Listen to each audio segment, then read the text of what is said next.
중학교 1학년 여러분 안녕하세요. 천안 동성중학교 한현미입니다. 생각의 힘을 키우는 행복한 도덕 수업 시간입니다. 여러분 어때요? 오늘도 한번 창밖을 보세요.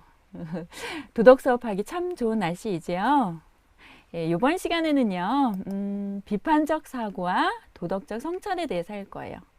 수업 주제는 비판적 사고를 위해서는 무엇이 필요하고 도덕적 성찰은 어떻게 하는 것일까? 입니다. 다음에 생각 열기 화면을 볼게요. 지금 이 학생이 나는 낙설해서는 안 된다고 생각해. 이렇게 여러 사람이 다니는 곳에 낙설을 하면 보는 사람이 불쾌하잖아. 나는 낙설을 해도 된다고 생각해. 낙설은 재밌잖아. 보는 사람도 재밌어야 하지 않을까? 이렇게 낙서한 상황을 두고 두 학생이 서로 다른 판단을 내렸네요. 누구의 판단이 옳다고 생각하세요? 여러분들 누구의 판단이 옳은가 딱 이렇게 생각이 들지요. 예. 보면은 낙서를 한 상황에 대해서 두 명이 다른 판단을 내렸는데요. 우리가 일상생활을 하면서 판단을 많이 내려요. 그러면 이 판단의 종류에는 어떤 것들이 있는지 한번 볼까요? 지금 보면은요, 여기가 동물원인데 한번 읽어볼게요. 호랑이를 우리에 가둬놓는 것은 옳지 않아 이렇게 얘기를 했어요. 그리고 남자아이는 아기 호랑이가 두 마리 있네 이렇게 말을 했고요. 그리고 여기 여자아이는 아기 호랑이 무지 무서워, 아기 호랑이 무지 귀여워 이렇게 얘기를 했죠. 그러면 판단의 종류에서 이렇게 이 남자아이를 보면요. 아기 호랑이가 두 마리 있다. 이건 무슨 판단이냐면요. 바로 사실 판단이에요. 사실을 이야기하는 거죠. 그리고 이 여자아이 같은 경우는 아기 호랑이가 무지 귀엽다고 표현했어요. 또는 아까 선생님 말처럼 아기 호랑이가 무지 무섭워 라고 표현할 수도 있어요. 이건 자기 감정이나 생각이 들어간 거죠. 이건 본인의 어떤 가치 판단이에요. 가치 판단. 그리고 이 다음 여기 엄마 같죠? 호랑이를 우리에 가둬놓는 것은 불쌍하니까 옳지 않아 이렇게 얘기했어요. 이것은 도덕적인 측면에서 이야기한 거라 도덕 판단이에요. 그러면 사실 판단, 도덕 판단, 가치 판단이 무엇인가 그 개념을 정리해 줄게요. 사실 판단이란 사실을 있는 그대로 말하는 판단이에요. 그래서 그 판단을 들으면 무엇이 참인지 거짓인지 객관적으로 확인이 가능해요. 그리고 가치 판단은 특정 대상에 대해 좋고 나쁨 또는 옳고 그름 등의 판단을 내리는 것으로 판단하는 사람의 가치관, 취향 등과 같은 주관적인 내용이 담겨요. 그 다음에 도덕 판단은요. 사람의 인격이나 행위, 도덕적 상황에 관하여 도덕적 관점에서 내리는 판단이 도덕 판단이에요. 도덕 판단은 흔히 옳다, 옳지 않다, 해야 한다, 해서는 안 된다 이렇게 판단이 되거든요. 끝 문장이. 그럼 가치 판단도 이게 옳고 그름이라고 했는데 가치 판단과 도덕 판단은 어떤 관계인지 한번 봅시다. 이렇게 표현할 수 있어요. 사실 판단은 그냥 정말 객관적인 어떤 사실만 이야기하는 것. 그리고 가치 판단은 그 중에 도덕 판단이 속하는 거죠. 도덕 판단도 가치 판단이라고 할 수 있어요. 그러나 도덕적인 영역에서 사람의 어떤 인격이나 행동, 도덕적인 어떤 문제 상황에서 판단을 내리는 것이 도덕 판단이에요. 그러면 한번 판단의 종류를 우리 한번 연습해 볼까요? 세 개의 그림이 있는데요. 첫 번째는 게임에 중독되는 것은 바람직하지 않아. 두 번째는 명기는 지하철에서 노인에게 자리를 양보했다예요.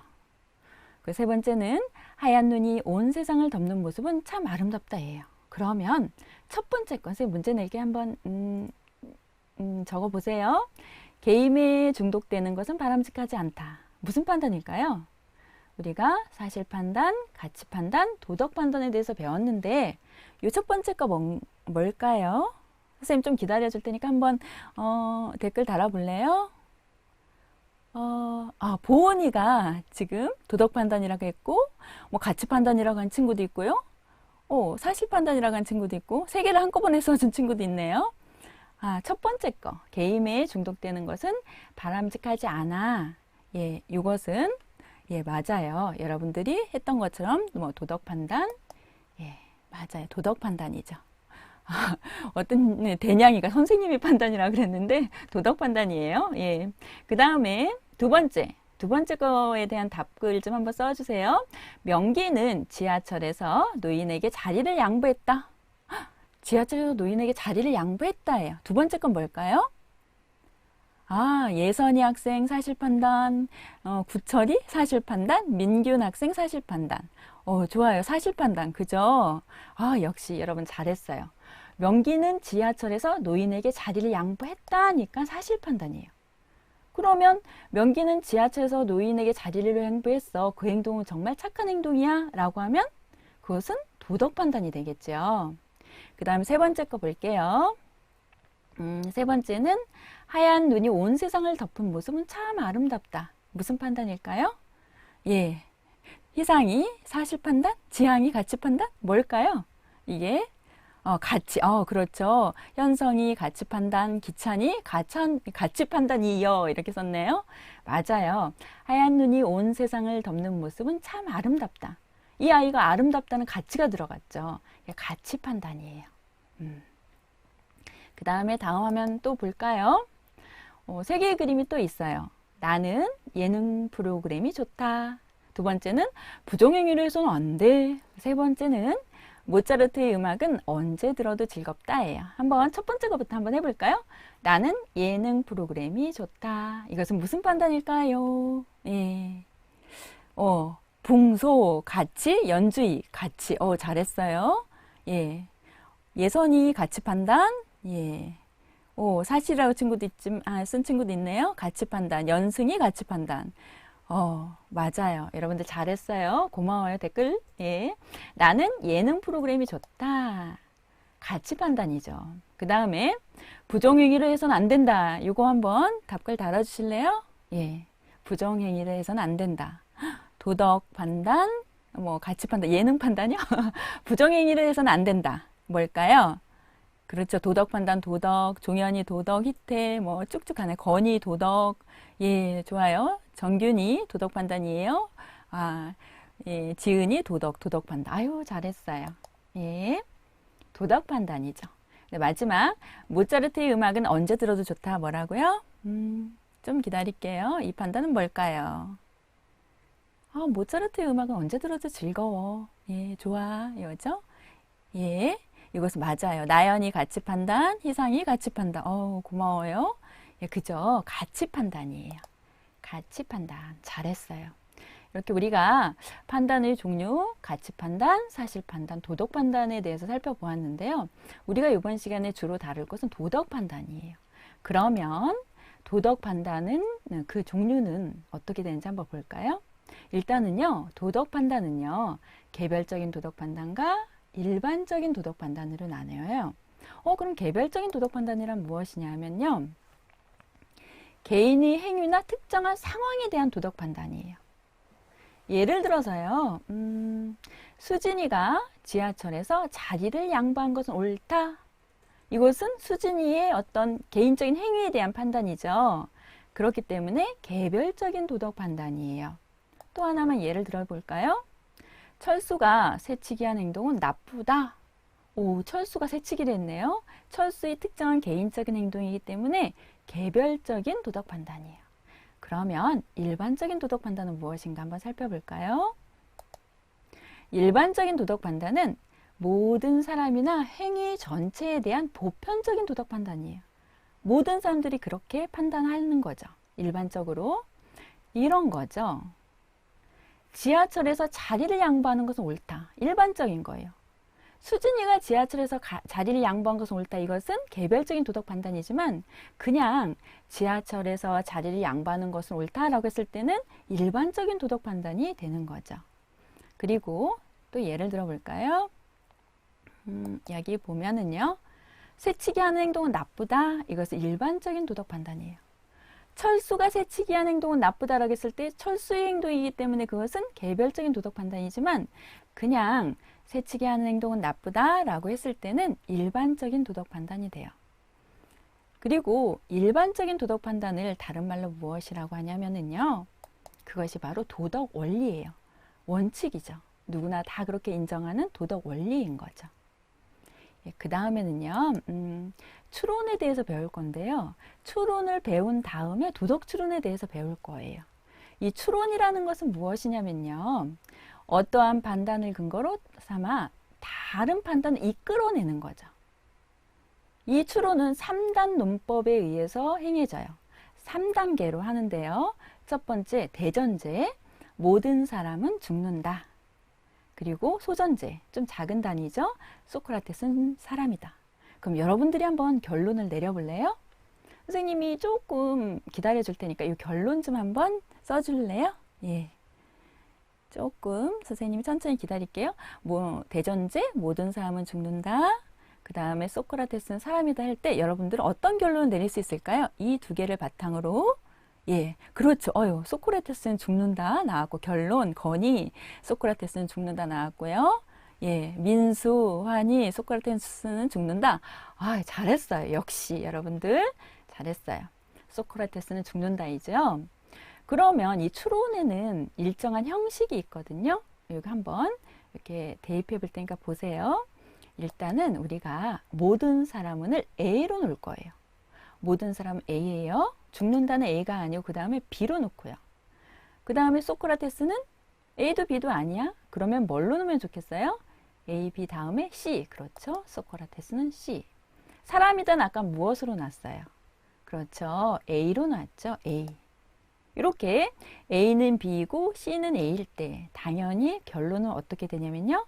C는 B다. 이렇게 추론의 형식이에요. 이게.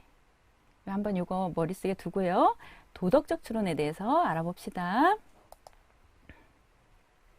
도덕적 추론은요. 도덕 판단을 내릴 때 합리적 근거를 제시하면서 그 판단이 옳다고 주장하는 과정이에요.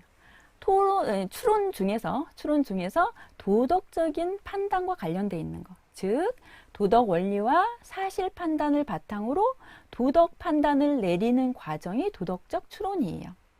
그럼 한번 해볼까요? 일단 도덕 원리. 친구에게 상처를 주는 것은 옳지 않다. 이건 하나의 도덕 원리죠. 모든 사람들에게 다 적용되는 거죠.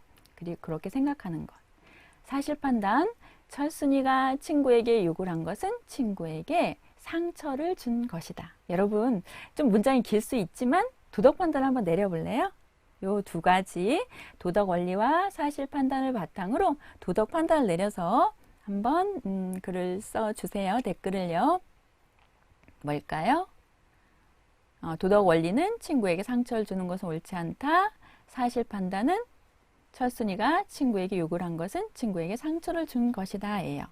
예, 도덕 판단은 뭘까요? 연승이 철순이 행동은 옳지 않다. 철순이 구체적인 행동을 좀 써주면 좋겠죠? 철순이가, 그렇죠? 이현래 학생. 철순이가 친구에게 욕을 한 것은 옳지 않다. 예, 또, 친구들, 예. 철순이는 옳지 않다? 좀 더 여기 문장, 도덕 원리 문장과 사실 판단의 문장을 보고 좀 구체적으로 쓰는 게 예, 좋죠. 그렇죠? 지효, 철순이가 친구에게 욕을 한 것은 옳지 않다. 예, 여러분들이, 학캠 TV, 철순이가 친구에게 욕을 한 것은 옳지 않다. 예선이, 철순이가 욕을 한 것은 옳지 않다. 여러분, 예, 잘 해줬어요. 정확하게 쓰면은요, 이렇게 되죠. 철순이가 친구에게 욕을 한 것은 옳지 않다, 이거예요. 그러면 아까 추론의 형식을 배웠죠? 이 도덕적 추론도 형식은 똑같거든요. 맞나 한번 같이 살펴볼게요. 아까 첫 번째 문장이 A는 B다, 이런 형식이었잖아요. 그러니까 친구에게 상처를 주는 것 A죠. 옳다, 옳지 않다는 B로 놓을 수 있어요. 도덕 원리는 A는 B다 라는 문장이 돼요. 그 다음에 철순이가 친구에게 욕을 한 것은 이것은 A도 B도 아니야. 그러니까 C죠. C예요. 그 다음에 친구에게 상처를 준 것이다는 무엇이에요? 그렇죠. 바로 A예요. 그리고 도덕 원리는 A는 B다 라는 문장의 형태를 취하고 사실 판단은 C는 A다. 이걸 바탕으로 C는 B다. 이렇게 되는 거죠. C 맞죠? C, 철순이가 친구에게 욕을 한 것은. 그리고 B는 옳지 않다. 이런 형태가 돼요. 예, 이해가 됐죠? 그 다음에 또 한번 다시 해볼까요? 예, 도덕 원리. 자연을 훼손하는 행동을 해서는 안 된다. 예요. 사실 판단은 꽃을 함부로 꺾는 행동은 자연을 훼손하는 행동이다. 예요.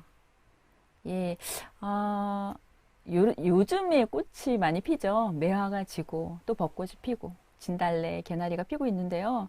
여러분들 밖에 별로 잘 못 나가지요. 그 꽃을 보면은 막 꺾고 싶은 어떤 충동이 들기도 해요. 그러나 꽃을 함부로 꺾는 행동은 자연을 훼손하는 행동이에요. 요 도덕 원리, 자연을 훼손하는 행동을 해서는 안 된다. 그리고 사실 판단, 꽃을 함부로 꺾는 행동은 자연을 훼손하는 행동이다. 요것을 바탕으로 한번 도덕 판단을 내려 보실래요? 친구들이 조금 기다려 줄게요. 도덕 판단을 중1 아이디가 중1 꽃을 함부로 꺾는 행동을 해서는 안 된다. 그리고 또 뭐가 있을까요? 꽃을 꺾는 행동은 옳지 않다. 어떤 게 맞을까요? 아영이 꽃을 함부로 꺾는 행동은 옳지 않다. 옳지 않다? 예, 이렇게 끝말을 써야 될까요? 요 형식에 정확하게 한번 써볼래요? 꽃을 함부로 꺾는 행동을 하면 안 된다. 예, 어떤 게 정답일까요? 여러 가지가 나오네요. 꽃을 꺾는 건 하지 말아야 할 행동이다. 예, 크하하 학생, 꽃을 함부로 꺾는 행동을 해서는 안 된다. 예, 그죠? 서정균, 꽃을 함부로 꺾는 행동해서 안 된다. 이제 답이 막 모아지죠? TV 재원, 꽃도 생명이기에 꺾는 행동은 옳지 않다? 그 말은 맞지만 이 도덕적 추론의 형식이 맞을까요? 한번 고민해 봅시다. 그 다음에 민규, 꽃을 꺾는 행동은 자연을 훼손함으로 옳지 않다. 이건 사실 판단까지 써서 도덕 판단을 내렸네요. 그죠? 그리고 뭘까요? 또 은하, 꽃을 꺾는 건 옳지 않다. 예, 그거 이게 한번 아까 형식에 맞춰서 서술어를 한번 똑같이 한번 해볼래요? 희태 학생, 꽃을 꺾는 행동은 하면 안 된다. 예, 거의 비슷하게 꽃을 꽃으로 함부로 꺾는 행동을 해서는 안 된다. 좋아요. 한번 뭘까요? 정확하게 보면은 이거예요. 꽃을 함부로 꺾는 행동을 해서는 안 된다. 그럼 아까 추론의 형식에 맞는지 한번 우리가 확인을 한번 해봐요. 왜냐면 내 맘대로 이렇게 판단을 내려서는 안 되거든요. 어떤 판단을 내릴 때는 도덕 원리, 사실 판단을 바탕으로 도덕 판단을 내려야 돼요. 근거에 맞게 결론을 내려야 되죠. 한번 그 형식이 맞는지 볼게요. 자연을 훼손하는 행동을 해서는 요건 첫 번째 요건 A죠. 된다 안 된다 이건 B로 놓았어요. 그래서 도덕 원리는 A는 B다. 이런 문장의 형식을 취하고요. 그 다음에 사실 판단을 보면요. 꽃을 함부로 꺾는 행동은 이것은 A도 B도 아니에요. 그러니까 뭐로 놨죠? 예, 그래요. 맞아요. C예요. 꽃을 함부로 꺾는 행동은 자연을 훼손하는 행동이다. 아까 자연을 훼손하는 행동은 A죠. A는 B이고 C는 A일 때 결론은 뭐였냐면 C는 B다. 당연히 그렇죠. A는 B이고 C는 A일 때 C는 B예요. 왠지 수학적인 거하고 맞죠? 그죠? A는 B이고 C는 A일 때 당연히 C는 B다. 이렇게 되죠. 그래서 도덕 판단도 C는 꽃을 함부로 꺾는 행동이죠. 꽃을 함부로 꺾는 행동을 해서는 안 된다. 여러 친구들이 정말 잘 맞춰줬어요. 예, 그 다음에요. 봅시다. 여기 내 삶과 연결하기예요. 이 상황은 뭐냐면요.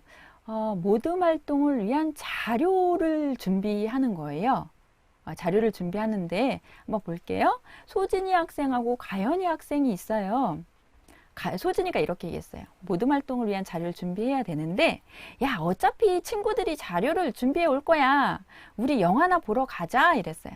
그러니까 가연이가 이랬네요. 우리도 자료를 준비하겠다고 약속했잖아. 우리가 맡은 부분 자료 준비하는 것이 옳지. 영화는 다음에 보러 가자 했어요. 그러면 가연이가 한 말 중에 도덕 원리, 사실 판단, 도덕 판단을 찾아볼 거예요. 한번 보면 가연이 말을 한번 다시 봅시다. 우리도 자료를 준비하겠다고 약속했다. 자료를 준비하는 행동은 약속을 지키는 행동이죠. 이게 사실 판단에 해당하죠. 그죠? 우리가 자료를 준비하는 것은 약속을 지키는 행동이다. 이건 그냥 사실을 이야기한 거예요. 옳다 그르다 이런 판단이 아니라 그 자체 사실을 이야기한 거죠. 그 다음에 도덕 원리는 눈에 잘 안 보여요. 근데 그 밑에 보면 우리가 맡은 부분 자료 준비하는 것이 옳지라고 도덕 판단을 내렸어요. 그죠? 우리가 자료를 준비하는 것이 옳다 이거예요. 근데 도덕 원리는 눈에 안 보여요. 그래도 우리가 도덕 원리를 이끌어낼 수 있어요. 반대로 생각하면 돼요. 아까 추론의 형식이 이렇게 된다고 했죠. A는 B이고 그리고 C는 A일 때 C는 B다 이랬어요. 그러면 도덕 원리가 없지만 우리는 찾아낼 수 있어요. A는 B를 찾아보면 돼요. 뭐냐 하면은 A는 아까 약속을 지키는 행동은 그리고 B는 옳다 이거죠. 이렇게 되겠죠? 맞아요. 약속을 지키는 행동 옳다. 그런데 가연이는 이야기할 때 도덕 원리를 이야기하지 않았어요. 그건 뭐냐면요. 도덕 원리는 일반적으로 모든 사람들이 다 그렇게 생각하는 일반적인 도덕 판단이기 때문에 사람들이 말을 할 때는 굳이 도덕 원리를 이야기하지 않아요. 그래서 일상 대화 속에서는 도덕 원리가 많이 생략이 돼요. 그 다음에 비판적 사고에 대해서 할게요. 우리가 도덕 판단을 내리지만 그 도덕 판단이 참일 수도 있고 거짓일 수도 있어요. 그렇기 때문에 우리가 그게 참인지 거짓인지 확인을 해봐야 돼요. 그게 비판적 사고거든요. 정리를 하면 어떤 주장이나 판단을 그대로 받아들이지 않고 그 근거를 신중하게 검토해 보는 과정이 바로 비판적 사고예요. 그러니까 도덕 원리가 참인가 사실 판단이 어떤 참인가 거짓인지 알아보고 그로 인해서 이제 도덕 판단이 정말 참인가 거짓인가 우리가 판단할 수 있는 거죠. 그래서 어떻게 되냐면요. 이렇게 돼요. 도덕 원리가 참이면요. 그리고 사실 판단이 참이에요. 이렇게 해서 내린 도덕 판단은 참일까요? 거짓일까요? 도덕 원리도 참이고 사실 판단도 참이에요. 참일까요? 거짓일까요? 여러분은 참 거짓만 써줄래요? 조금만 기다릴게요. 그래 참참 마하 god 참참 좋아요. 예. 참참참 고마워요. 이실수 참 그렇죠. 맞아요. 도덕 원리가 사실 판단이 참이면 도덕 판단도 당연히 참이죠. 그런데 도덕 원리는 참이고 사실 판단은 거짓이 됐어요. 이건 뭘까요? 그렇죠. 네모티비 거짓. 그죠? 거짓이죠. 거짓이에요. 잘못된 판단인 거예요. 예, 그 다음에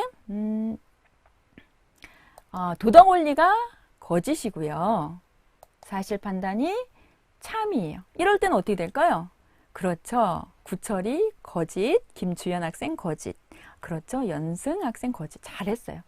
역시 여러분 참 잘해요. 고마워요. 이렇게 돼요. 그러니까 우리가 도덕 원리를 한번 참인지 거짓인지 알아보고 사실 판단이 참인지 거짓인지 꼭 알아봐야 돼요. 그러면 비판적 사고를 할 때 도덕 판단에 대해서 도덕 원리 검사를 해봐야 되고 사실 판단 검사를 해봐야 돼요. 그러면 도덕 원리 검사 방법부터 쌤이 설명해 줄게요. 도덕 원리 검사 방법에는 첫 번째 역할 교환 검사가 있어요. 입장 바꿔놓고 생각하는 거예요. 즉 도덕 원리가 자신 혹은 다른 사람에게 적용되어도 받아들일 수 있는지 묻는 방법이에요. 역지사지와 같은 거죠. 입장 바꿔놓고 생각해 보는 거예요. 그리고 보편화 결과 검사예요. 보편화 결과 검사는 모든 사람들이 그렇게 행동했을 때 인정할 수 있느냐 이거예요. 즉 모든 사람이 상대방의 도덕 원리에 따라 행동했을 때 일어날 결과가 바람직한가 묻는 방법이고요. 그 다음에 반증 사례 검사는요. 새로운 사례를 들어 상대방이 제시한 도덕 원리가 적절하지 않다고 반박하는 방법이에요. 그 다음에 포석 검사는요. 선택한 도덕 원리보다 더 포괄적인 도덕 원리를 근거로 들어 도덕 원리가 옳은지 검토하는 방법이에요. 한번 우리 다시 한번 요거 3과 연결해서 한번 찾아봅시다. 민재하고 건우가 있네요. 민재가 체육 시간에 정말 깜짝 놀랐어. 건우야, 갑자기 상대편을 욕하면 어떡해? 하니까 건우가 미안해 민재야, 우리 편이 져서 기분이 나쁘더라고. 민재가 얘기했어요.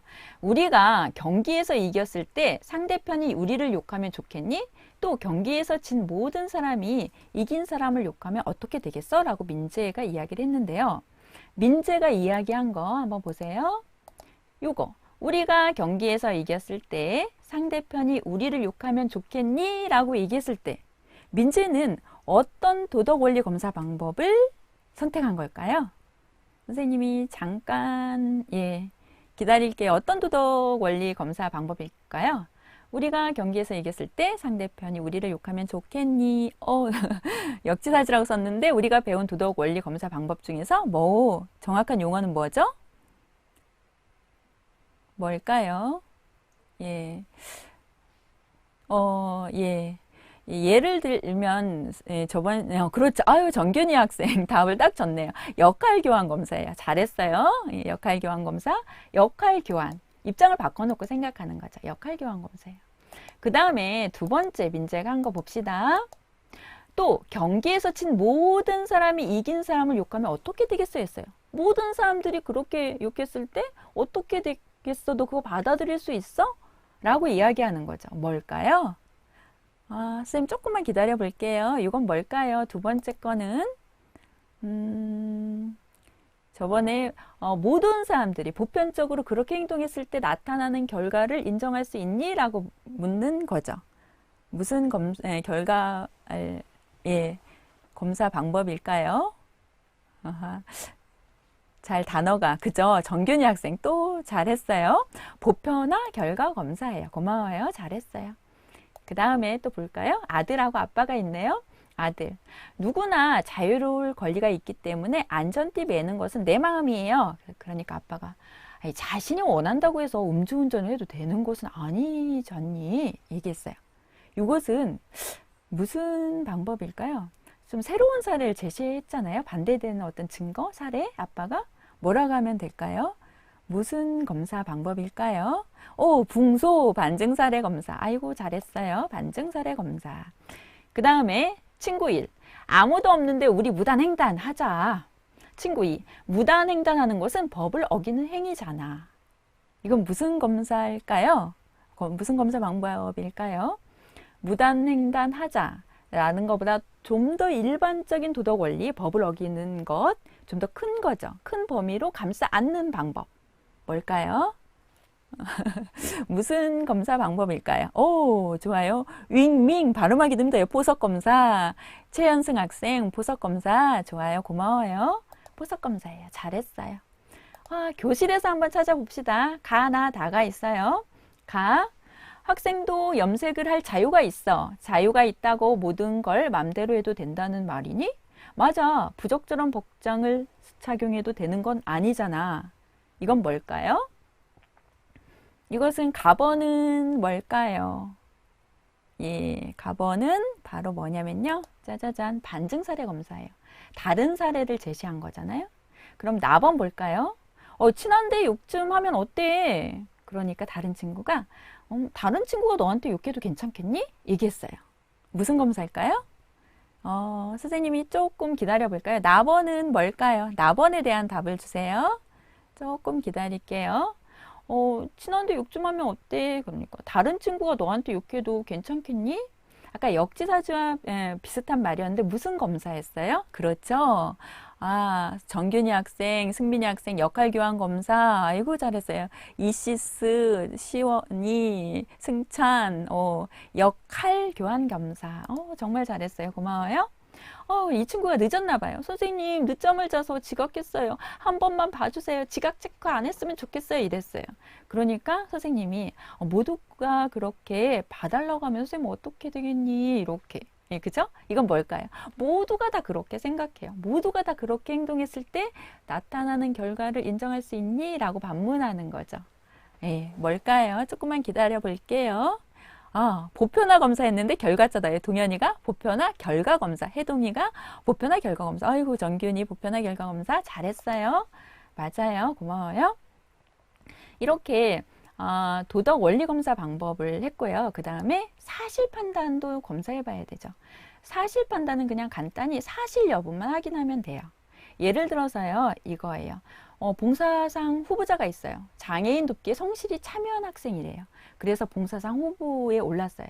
그랬을 때 우리가 사실을 한번 확인해 보면 되죠. 방법은 해당 기관을 직접 방문해서 확인할 수도 있고요. 증빙 서류를 살펴볼 수도 있고요. 이렇게. 또 예를 들어서요.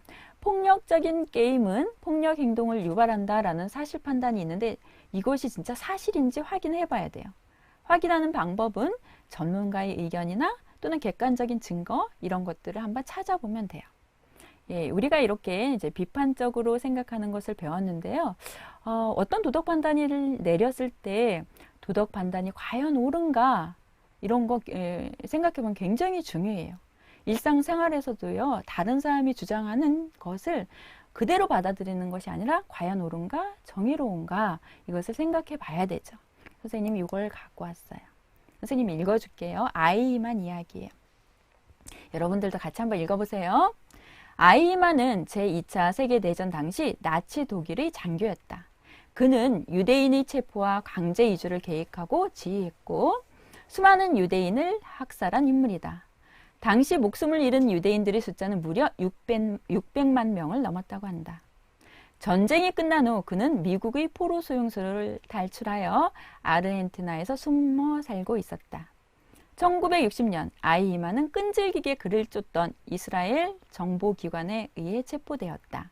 그는 살인죄로 기소되었고 법정에서 재판을 받았다. 하지만 아이히만은 자신의 유죄를 인정하지 않았으며 자신은 유대인 학살에 책임이 없다고 항변했다. 그러면서 하는 말이 나는 군인이었습니다. 그리고 단지 명령에 따랐을 뿐입니다. 군인이 상부의 명령대로 행동하는 것이 왜 유죄입니까? 라고 얘기를 한 거죠. 예, 한번 봅시다. 요 문장. 아이만의 주장에 대해서 우리가 비판적으로 한번 생각을 해봐야 돼요. 요 문장. 나는 군인이었다. 그리고 단지 명령에 따랐을 뿐이다. 군인이 상부의 명령대로 행동하는 것이 왜 유죄인가? 여기서 이 아이만이 주장하는 도덕 원리는 뭐냐면요. 군인이 상부의 명령대로 행동하는 것은 옳다. 정말 옳긴 옳죠. 그죠? 그 사실 판단은 뭐냐? 나 아이만의 행동. 그 행동은 뭐냐? 상부의 명령대로 행동한 거다 이거예요. 사실이죠. 그래서 도덕 판단은 그러니까 나는 옳아? 이런 거죠. 나는 옳다예요. 그러면 도덕 추론적으로는 맞아요. 형식엔 맞아요. 그러나 우리는 아이만이 옳은 건 아니라는 생각이 들어요. 왜 그럴까요? 우리가 한번 깊이 고민해 봐야 돼요. 상부의 도덕 원리를 보면 군인이 상부의 명령대로 행동하는 것은 옳다라고 했는데요. 사실은 그 명령보다 앞서는 게 있어요. 살면서 우선시되는 게 있죠. 그게 뭐냐면은 남을 해치지 마라 이거예요. 상부의 명령이 아무리 명령대로 해야 되는 게 군인의 의무라고 하더라도 그 명령이 남을 해치는 거고 남을 죽이는 거라면 우리가 비판적으로 생각해서 거부할 수 있는 그런 용기가 있어야 되죠. 그래서 이거예요. 무조건 복종하는 것이 아니라 비판적으로 생각하는 것이 굉장히 중요해요. 여러분들도 나중에 어른이 되고 그럴 때 사회 직장 생활을 할 때도 상부의 어떤 명령이 정말 옳은 것인가. 그리고 마찬가지예요. 학교 생활할 때도 선배가 뭐라고 하는데 그걸 하는 것이 과연 옳은 것인가 여러분들이 생각해 봐야 돼요. 넘쳐나는 기사도 있고 있죠. 기사들이 과연 옳은가도 생각해 봐야 되고 인류를 위해서 정말 이게 정당한가도 많이 생각해 봐야 되죠. 그래서 이렇게 상대방의 주장이나 기사 이런 것들을 비판적으로 바라보는 시각도 중요한데요. 더 중요한 것은 나 자신에 대해서 성찰해 보는 거예요. 나 자신. 그게 바로 도덕적 성찰이에요. 보면은 자기 자신을 객관적으로 바라보고 자신의 삶을 도덕적인 관점에서 바라보며 보다 바람직하게 살기 위해 끊임없이 노력하는 것이 바로 도덕적 성찰이에요. 과거의 행동을 돌아보면서 이것은 잘못했구나. 앞으로는 올바르게 살아야지. 이렇게 하는 거죠. 그러면 도덕적 성찰 질문은 어떤 것이 있냐면요. 과거에 내가 한 행동은 도덕적이었는가? 그리고 그 당시 나의 행동은 최선의 대안이었는가? 그리고 나의 행동이 도덕적 혹은 비도덕적이라고 생각한 이유는 무엇인가? 그리고 그 당시 나의 느낌이나 감정은 어땠는가? 그리고 그 경험에서 내가 배운 점 무엇인가? 이러한 다양한 질문을 통해서 내가 성찰할 수 있는 거예요. 그러면 이 질문 방법도 있지만 우리가 일상생활 속에서 할 수 있는 도덕적 성찰에는 어떤 것이 있을까요? 우리가 일상생활에서 할 수 있는 도덕적 성찰 방법 댓글 달아줄래요? 네, 이렇게 해서 도덕적 성찰을 할 수 있어요. 선생님 조금만 기다려 볼게요. 우리가 할 수 있는 도덕적 성찰에는 어떤 것이 있을까요? 조금만 기다릴게요. 도덕적 성찰 방법. 여러분들 한번 생각해 볼래요? 거울을 보고 내 자신을 성찰할 수 있어요. 맞아요. 거울 보기 해동이 그럴 수도 있죠. 또 뭐가 있을까요? 도덕적 성찰 방법. 성찰 일기 쓰기. 중1 아이디. 아까도 했는데 성찰 일기 쓰기. 너무 고마워요. 성찰 일기 쓰기. 그것도 있고요. 그 다음에 내가 잘못한 것을 되돌아본다. 있죠? 좋아요. 그게 성찰이죠. 일기 쓰기. 좋아요. 그 다음에 예, 여러 가지가 있는데 도덕적 현성이, 도덕적 성찰표 만들기. 좋아요. 정리해 볼게요. 좌우명 쓰기가 있어요. 좌우명 정하고 실천하기. 아까 친구들 얘기했죠. 성찰하기, 성찰일기, 감사일기, 사색하기, 명상하기, 독서하기, 산책하기가 있어요. 선생님은 성찰 방법으로요. 예, 날마다 108배 절운동을 해요. 절운동 하면서 이렇게 감사한 것을 찾거든요. 감사한 것을 찾으면요. 이렇게 감사한 게 많은데 욕심을 많이 부렸구나. 이렇게 성찰하게 돼요. 선생님이 감사한 것 중에 하나는 여러분들과 도덕 수업을 할 수 있다는 거예요. 그 다음에 선생님은 또 좌우명 쓰기를 하거든요. 이게 선생님 수첩인데요. 선생님 좌우명은 이거예요. 선생님 좌우명은 지금 이 순간 감사하는 마음이 행복이고 지금 이 순간 최선을 다하는 것이 성공이다 이거예요. 이런 어떤 좌우명이 있으니까 항상 감사한 마음으로 생활하게 되고 최선을 다하더라고요. 그리고 아까 감사일기 쓰기 있잖아요. 선생님은 이렇게 감사일기를 써요. 여러분들도 한번 이거 선생님이 써놓은 감사일기인데 여러분들도 한번 감사일기를 썼으면 좋겠어요. 네. 그리고요. 다음 봅시다. 성찰 일기가 있는데 선생님이 성찰 글을 가지고 왔어요. 이것은 의료 지원 간호사가 쓴 성찰 글인데요. 한번 선생님이 읽어줄게요. 의료 지원 파견을 마치며 간호사가 국민에게 쓰는 편지예요. 같이 읽어봐요. 의료 지원 파견 근무 21일차 마지막 근무를 마쳤습니다. 처음엔 확진 환자를 간호한다는 게 두렵고 떨렸습니다. 현장에 오기 전엔 코로나19에 대한 3가지 오해가 있었습니다. 하지만 직접 현장에 와서 보니 오해가 말끔히 풀렸습니다. 오히려 그 공포와 불안이 용기와 희망으로 바뀌었습니다. 그럼 그 오해가 무엇인지 한번 같이 볼까요? 선생님이 정리를 해봤어요. 첫 번째는 확진자 격리자에 대한 오해였대요. 확진자 격리자에 대해서 공포의 대상, 원망의 대상이었는데 정말 간호하면서 그분들과 대화를 하면서 느낀 건 걸리고 싶어서 걸린 것도 아니고 그리고 그분들도 다 누군가의 아들이고 딸이죠. 또 어머니고 아버지예요. 그리고 한 명의 국민이에요. 우리도 흔히 사실 이렇게 생각했어요. 코로나19에 걸린 사람? 왜 그렇게 돌아다녀? 하면서 원망을 하기도 했어요. 사실은 그 나름의 이유가 있을 거예요. 그러니까 우리가 이해하고 포용하는 마음을 갖는 게 굉장히 중요해요. 그 다음에 오해가 뭐냐면요. 의료진에 대한 오해였어요. 정말 이렇게까지 목숨을 걸고 희생과 헌신을 하는지 몰랐대요. 그리고 의료진은 확진자와 직접 접촉해야 하는 사람이니까 멀리 해야지 이런 생각을 했대요. 그러나 직접 와서 보니까 보호복을 몇 번씩 갈아입어요. 그리고 온몸을 땀으로 샤워를 해요. 그리고 50대 노장 간호사는 혹여 이웃에 피해를 줄까봐 14층 아파트를 걸어서 올라갔대요. 이들도 사람이기에 두렵고 떨리기는 마찬가지죠. 지금 상황에서 가장 힘들게 환자와 직접 접촉하는 사람들은 의료진이에요. 우리는 사실 이런 어떤 봉사와 헌신에 감사하는 마음을 가져야겠지요. 예. 그 다음에 마지막 오해는 국민에 대한 오해였습니다. 같이 보세요. 온 국민이 이렇게까지 하나 되어 이 사태를 해결해 나가고 있는지 몰랐습니다. 누가 시키지도 않았는데 대가 없이 본인의 시간과 정성, 재능과 물품을 후원합니다. 이 사태의 무거운 짐을 누가 먼저랄 것 없이 서로가 나누어 짊어지려 합니다. 그들이 대한민국 국민이라는 게 자랑스럽습니다. 이들과 함께라면 두려울 게 없습니다. 코로나로 인해 사회가 많이 어두워졌습니다. 하지만 공포와 두려움, 직면하다 하니 용기와 희망으로 변해갑니다. 쌓였던 오해들 마주하니 용서와 사랑으로 변화됩니다.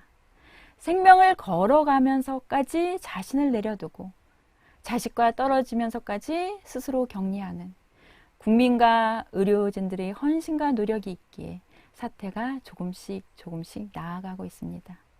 예, 간호사의 성찰 글이었어요. 처음에는 오해가 있었는데 오해가 풀렸다 이거죠. 우리나라 식민의식 굉장히 높아요. 어려울 때 시민의식, 그죠? 우리나라의 국민들의 시민의식이 굉장히 높죠. 어려울 때 서로 도와주고요. 위기를 극복하는 힘이 있어요.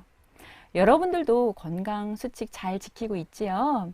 외출 시는 마스크 착용하고요. PC방 같이 사람 많이 보이는 곳은 절대 안 가고 있지요. 스스로 한번 성찰해 보세요. 그렇게 행동하고 있는지. 선생님은 그렇게 해서 행동하고 있을 거라고 믿어요. 그리고 건강 수칙 잘 지키는 것만도 훌륭한 일이에요. 우리 학생 여러분 이렇게 이 간호사처럼 자신을 성찰하면서 올바르게 살았으면 좋겠어요. 여기까지고요. 내용 정리하고 마칠게요. 일단 우리가 판단의 종류는 사실 판단, 가치 판단, 도덕 판단이 있었어요. 그리고 도덕 판단은 이렇게 가치 판단의 영역에 속한다는 걸 배웠어요. 그 다음에 도덕 판단은 개별적인 도덕 판단과 일반적인 도덕 판단을 나누고요. 개별적인 도덕 판단은 개인의 행위나 특정한 상황에 대한 도덕 판단이에요. 일반적인 도덕 판단은 모든 사람이나 행위 전체에 대한 보편적인 도덕 판단이죠. 일반적인 도덕 판단은 바로 도덕 원리이고요. 그 다음에 도덕 추론에 대해서 배웠죠. 도덕 원리와 사실 판단을 바탕으로 도덕 판단을 내리는 과정이 도덕 추론이에요. 남을 속이는 것은 나쁘다. 예를 들어서 그러면 사실 판단, 거짓말은 남을 속이는 것이다. 도덕 판단을 내려보면 거짓말은 나쁘다. 이런 형식을 취하죠. 그 다음에 비판적 사고에 대해서 배웠어요. 어떤 주장이나 판단을 그대로 받아들이지 않고 그 근거를 신중하게 검토해보는 과정이 바로 비판적 사고예요. 그래서 비판적 사고를 위해서 도덕 판단을 한번 비판적으로 봤을 때 그게 참인가 거짓인가 알아보기 위해서는 먼저 도덕 원리 검사 방법이 있었죠. 역할 교환 검사, 보편화 결과 검사, 반증 사례 검사, 포석 검사가 있었고요. 사실 판단 검사 방법에는 사실 여부를 확인하는 거예요. 객관적인 증거, 전문가의 의견을 찾아보면 되겠죠. 그 다음에 도덕적 성찰. 도덕적 성찰이란 자기 자신을 객관적으로 바라보고 자신의 삶을 도덕적인 관점에서 바라보며 보다 바람직하게 살기 위해 끊임없이 노력하는 거예요. 도덕적 성찰 방법에는 좌우명 또는 사색, 성찰일기, 감사일기, 산책, 독서, 명상 여러 가지가 있어요. 예, 여기까지 할 거예요. 여러분들이 정말 도덕적 성찰을 통해 도덕적인 행동을 하는 그런 친구가 됐으면 좋겠고요. 다음 시간에는 아이고 선생님이 잠깐만요. 예. 자아 정체성에 대해서 배울 거거든요. 그런데 선생님이요 사정이 있어서 이번 시간까지만 수업을 해요. 다음 시간에는요 노영현 선생님께서 해주실 거예요. 그래서 여러분들이 지금까지 정말 열심히 참여해줘서 정말 고맙고요. 다음 시간부터도 노영현 선생님과 함께 열심히 해줬으면 좋겠어요. 이상 마치겠습니다. 그리고 다음 3교시는요. 좀 쉬었다가 4시부터는 미술 수업이니까 꼭 참여하세요. 예, 여러분 고생하셨습니다.